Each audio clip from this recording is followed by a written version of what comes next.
Hey, gentlemen, thank you for having me on. I just wanted to kind of share, from this perspective, I've performed neurological exams on quite a few patients over my years.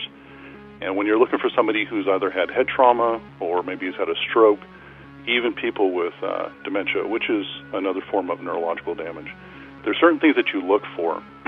And my wife, when she saw Errol Spence enter the ring, she asked me, she's like, he looks like he's on marijuana.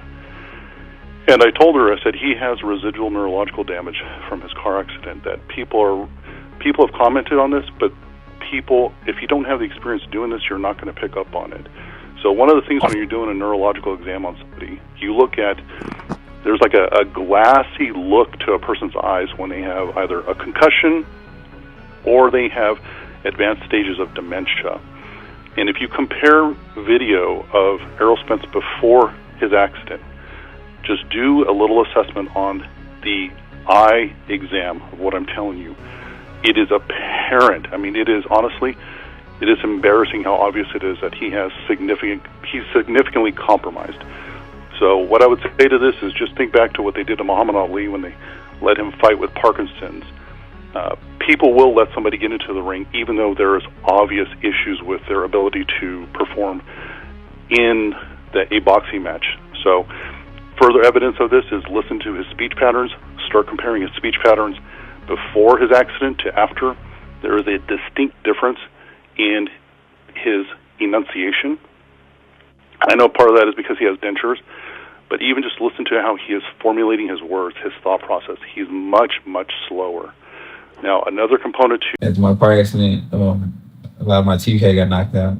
So they had put a partial in my mouth, and I kept, having different surgeries and having to go to the doctor like once every 2-3 weeks and get to work in my mouth, even while training for the Danny Garcia fight. Mm-hmm. So even when Danny Garcia fought, my mouthpiece fell out because I had a partial in my mouth. Don't matter. Last time Crawford fought on pay-per-view, he did 100,000 buys. I'm not worried about Crawford right now. They don't really promote him like they should be, so it is what it is. We worry about Crawford when we get there, but like I said, Crawford need me more than I need him.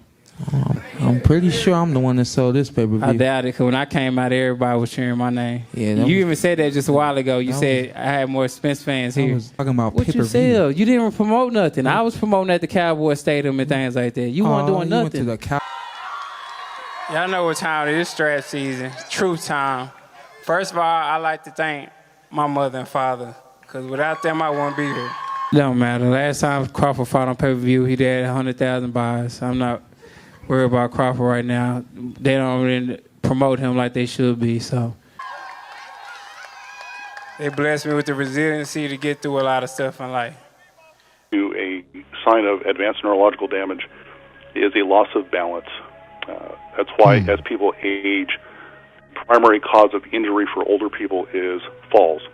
And that's because as the nervous system degrades, the communication to the musculoskeletal system is also compromised.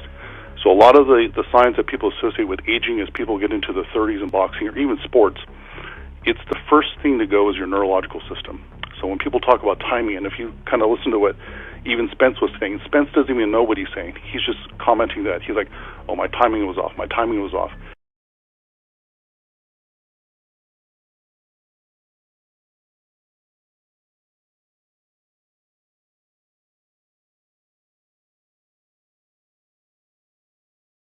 That is because his brain is not the same. Now, of course, you can add on to that alcohol abuse, sure. Dropping weight, water dehydration, of course. But he should have never been allowed to get into the boxing match. All you have to do is look at Ugas's fight. You can see a difference in the way he moves.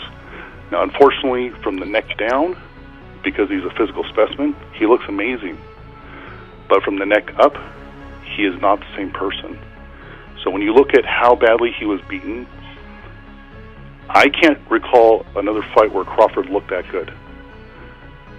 That's not an accident. When you look at Errol Spence and how he couldn't defend himself, even the first knockdown was a blow where? It was a blow to his lower chin and to his neck. You throw somebody off their core stability, and they can't recover. He looked very clumsy last night. But once again, this is just something I don't think people want to admit because people are emotionally invested in the fight, emotionally invested in boxing. This, to me,